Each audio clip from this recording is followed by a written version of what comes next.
Welcome back to the Sports Source. This thing is brought to you by Games and Things. Looking for a gift for the whole family? Well, I'll tell you what, Games and Things is the place to go.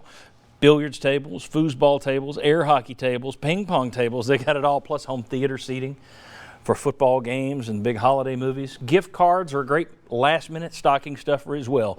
Games and Things, make that your holiday stop. Okay, guys, quick hitter. Vols finished 7-5. We know the bad losses. We know the big turnaround. Looks like Pruitt's going to get a raise and an extension. Quickly, would you give a raise and extension? Chuck, last week you said you would. Yes. David, would you give a raise and extension? No, the question is why? Why do you need that? Nobody's coming to get Pruitt. He's not going anywhere. You don't have any issues on the recruiting trail. He's paid pretty much market value. Certainly probably could have paid him less to get him away from Alabama to take this job. I mean, it's so many times he coaches that gigantic. Jimbo Fisher's buyout is $60 million. Like, agents fleece coaches in these negotiations all the time. If you're going to give a guy a raise and extension, you need to have a big reason why. Nobody's coming to get him. 7-5 is not the standard at Tennessee. I don't see a compelling reason why right now you do that. Josh? Yeah, I would lean toward what David said. If you want to meet in the middle somewhere, maybe you extend the contract, which still will probably end up being a bigger buyout because of the percentage of a contract. But technically, that's a raise, too. Even Exactly. extensions are just words. Barry Odom got an extension a year ago.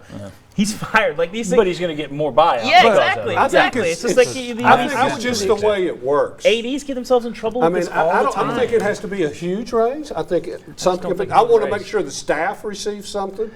And yeah, I think it's earned because I still go back to what he took over, 0-8 and 4-8, and you look at where you are now 2 years later, and it doesn't have to go overboard.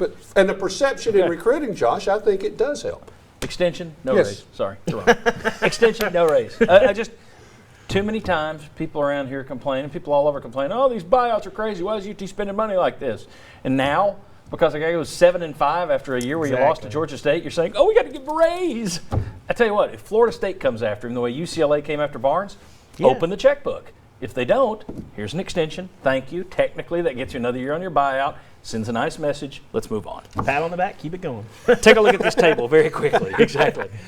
Here's the record. Here are the records for all 14 teams in the league since expansion. So that's 2012 through 2019. Just the SEC records.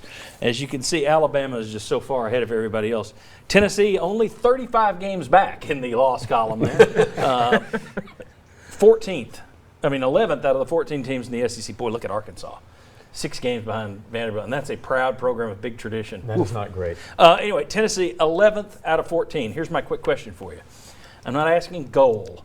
Goal is number 1. Okay, I got it. I'm asking fair expectation for the next 8 years. We reconvene here after our 25th UT football season of coverage. 8 years from now, over this 8-year period, what is a fair expectation for where Tennessee should finish in the SEC? Where should they rank? They're 11th in this past 8 years. Where is a fair expectation?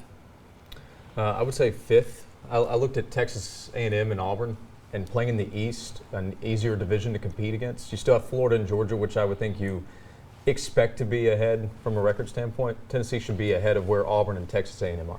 Give me a number. I would say probably around there, but it's tough because you're the only program besides Auburn that has to play Georgia and Alabama every single year. That's going to draw the numbers down, but I'd say 5th or 6th in there. Yeah. I had them top 4.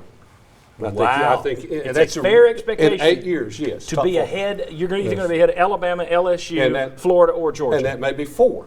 But I think that is, to me, that is a realistic. Right. You'd be ahead of, over an 8-year span, you expect to be ahead of one of those programs. I sure do. It's about That's players. A fair expectation. In-state recruiting, and it's tough. Yeah, especially with Clemson and South Carolina, all those teams in Florida. It's all about the players. Tennessee, you can't field a program inside your state lines. You got to go elsewhere, and there's so many powers elsewhere that are better right now. All right, very good. We got some interesting closing points for the season, and then I'm going to ask these guys, what was the best win of the year? That's next. Come back for the final word.